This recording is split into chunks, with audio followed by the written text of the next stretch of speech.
Horror often works best when it's short. Minimal exposition, no lengthy character arcs, just pure fear-inducing action. Short stories, short comics, short films, they all have so much to offer in such a short time frame, and they often leave you wanting more. And as the old saying goes, it's better to have a little and want more, rather than be oversaturated with something and become tired of it, right Star Wars? While short horror films are often awesome and provide a solid foundation for future disappointing feature flicks, there's a genre of the quick spook that often flies under the radar. Animation. Often seen as something meant only for kids, animation has proven time and time again that it can do twice the scaring in half the time. The situations and monsters and actions that are possible through the power of animation have unlimited potential to make you soil yourself. Hello horror heads, and welcome back to the Scariest channel on YouTube, Top 5 Scary Videos. I'm your horror host Keegan Hughes, and today we're taking a look at the top 5 scary short animation films. This list is in no way exhaustive because there are so many excellent animated shorts out there. Let me know what your favorite short animated film is in the comments. Before we get going, make sure to give this video a big thumbs up and subscribe for more keyframed killers. Outrageous, let's begin. Chewing its way in at number 5, we have Who's Hungry? Part Hansel and Gretel, part Jack and the Beanstalk, all horrific, stomach-churning excellence. People often forget how freaky fairy tales are because they've been simplified and watered down over the years. David Ox, the creator of Who's Hungry, brings the fear back into the equation with his first CalArts film. It opens on a peaceful, innocent suburban scene. We've got two cute kids chasing the ice cream truck. What could go wrong? Well, plenty. The truck stops and a massive arm presents the two youngsters with delicious frozen treats free of charge. Every parent's nightmare. This is where the fairy tale elements kick in. There is always a lesson to be learned. Today's lesson is don't take candy from strangers. Of course, the children are enchanted by the offer of complimentary sweets and end up in the dark trunk of the truck. Now that I've set the scene, I'll do my best not to spoil anything. It's a short watch, so go check it out yourself. What makes Who's Hungry truly terrifying isn't just the story, it's the animation. Everything is done up in a bleak, grimy grayscale, and once the children are in the midst of the ice cream man's lair, you realize how disproportionate everything is. It knocks you off balance and makes you uncomfortable from the get-go. Plus, the ending is gory and gruesome and leaves you wondering if one of the kids might end up in the same situation again. Monkey see, monkey do, right? Slithering in at number 4, we have Ready or Not. Music videos sure have come a long way, haven't they? Doesn't seem like that long ago that they were all dance numbers and live performances, but not this one. This collaboration between Flying Lotus and Salad Fingers creator David Firth is so disturbing and nausea-inducing that they had to include a disclaimer at the beginning. The following contains content that some viewers may find disturbing. Viewer discretion is advised. Good call. If you're at all familiar with Flylo or Mr. Firth, you'll immediately understand why this was necessary. Equal parts Kuso fever dream and post-apocalyptic Rusty Spoon madness, it's hard to explain what's exactly going on. Animated in a strange, surreal style evocative of Angela Anaconda meets Syriac, a mutated woman and her partner collect decapitated heads in their bathtub. Soon, the woman is having a flashback to a time where she was held captive and abused, only to meet up with her abusers once again. Blood, guts, grease, spider eyeballs, skydiving gremlin people, lizard-like tongues, slithering intestines, grossly sexual eunuchs,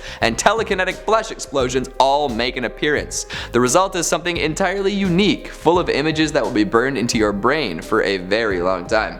I can't say there was much tension, but Ready or Not makes up for it in pure, unadulterated revulsion.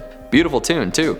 Skittering in at number 3, we have Horror. I'm not 100% sure that this is the actual title, but that's what I assume it's called on YouTube. It's a very long title. This short 3D animated tale was a joint effort between two Thai studios, Riff and Alternate. And if you don't speak the language, don't worry. This short doesn't need dialogue to scare the absolute bejesus out of you. We open on a prologue of sorts, dark clouds gathering over a city, prompting citizens to swiftly return to their homes. Later that dark and stormy night, a mother reads a scary story to her huge-eyed daughter before leaving to check out the sound of broken glass from the kitchen. We then see the world through the eyes of the little girl as she creeps through the house to catch a glimpse of the mayhem ensuing downstairs.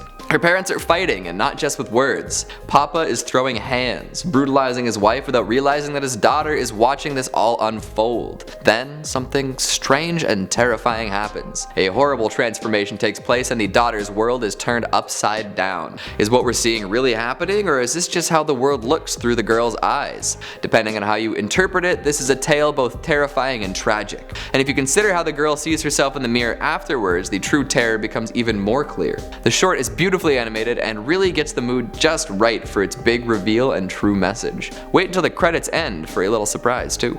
Sweeping in at number 2, The Brainwashers. A Canadian gem done by Patrick Bouchard back in 2002, The Brainwashers is a chilling stop-motion short filled with grotesque, shriveled puppets and horrifying noises. Fans of Tim Burton's animated works take note. A duo of chimney sweeps are painfully injected into a weeping man's head in order to clear all of his memories away. They lumber through the many twisting and sprawling areas of this man's mind, killing and destroying anything they come across. From an insect-filled cave to a vision of what appears to be Victorian-era London, to a recital hall filled with awful pale specters, they ensure that no memories are able to remain. The Brainwashers plays on the human fear of losing one's memory and going under the knife to great effect. And while the themes themselves are creepy, it's the animation that really sells the fear. The odd stop-motion puppets are constantly making horrible guttural noises and oozing strange fluids from everywhere. They have sunken eyes and no mouths, adding to the sinking feeling that comes from looking at something not quite human. The world in which they exist is dark and dismal and wholly unsettling.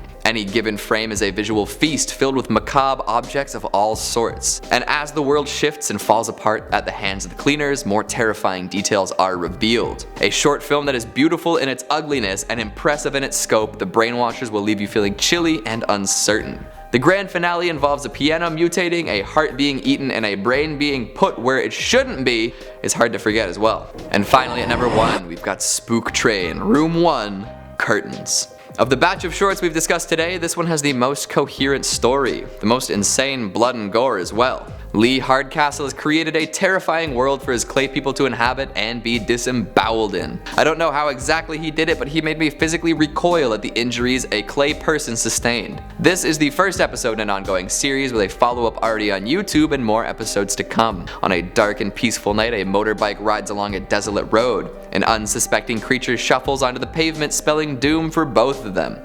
Soon after, the biker's family discusses what happened. It's only an elderly matriarch and her last remaining son now. After a terse conversation involving the marital status of both her living and dead children, the widow is left alone with her medication. She realizes the curtains have been left open, and let's just say she'd rather they weren't. Odd creatures might come around to peer through the dirty glass. In order to truly experience this short, you should go in knowing only that. The shocking events that transpire once the sun goes down are so brutal, so bloody, they hardly need any explaining. There's something about the way that the cane twirls that makes me chuckle while being absolutely gobsmacked though. After all is said and done, we'll return to a peaceful morning. However, there is one last twist in store. Again, I'll keep it to myself, but you really should go watch Spooked Ray. And once you do, come on back and let me know if you think they were both in on it or just one of them. The best. I love how much one person can accomplish in a short animated film. The work must be grueling, but you're also much more independent than you would be on a film set proper. Anyone could hypothetically make something like this more or less on their own, but the talent and drive of those who choose to do so is very impressive. What did you think of the list? What's the spookiest short you've ever seen? Make sure you let me know down in the comments. Speaking of comments, let's take a look at some of your more oily ones from the top 5 best horror movies of 2020 so far. Mighty Hercules 1995 says, I was an extra on The Invisible Man when it filmed here in Australia. Can I get a shout out? Yes, you can. Now tell me, did you get to wear the invisible suit or were you actually visible on screen? Kelly Ganson asks, Keegan, when did you become the world's best mom? The moment I found that shirt at Value Village. Tell all the other moms to step up their game. Daniel Gillespie says, great shirt, very good list. Not sure if Color Out of Space would qualify as a 2020, but I wasn't able to see or stream it until February. Loved it more than The Lodge for sure. Thanks for the lovely feedback, Daniel. Color Out of Space, though, got a 2019 release in Canada, so it unfortunately wasn't in the running for this list. Apologies to all the Nick Cage x H.P. Lovecraft shippers out there. Kenneth Desmond Mosley says, "Why do we never get the indie? Sad that 3 of these will never get here in Phoenix." Although it sucks major butt that you can't see some of these at a proper movie theater, the age of streaming has done wonders for indie flicks. Check them out as soon as you can. And Larry God says The Last of Us 2 coming soon. Hell yeah, brother. Plus the HBO series. It should be a blast. That's all the time we have for today. Before I ride a roller coaster with no safety restraints, make sure to give this video a big thumbs up and subscribe for more animated excellence. Thanks for watching, and I'll see you next time.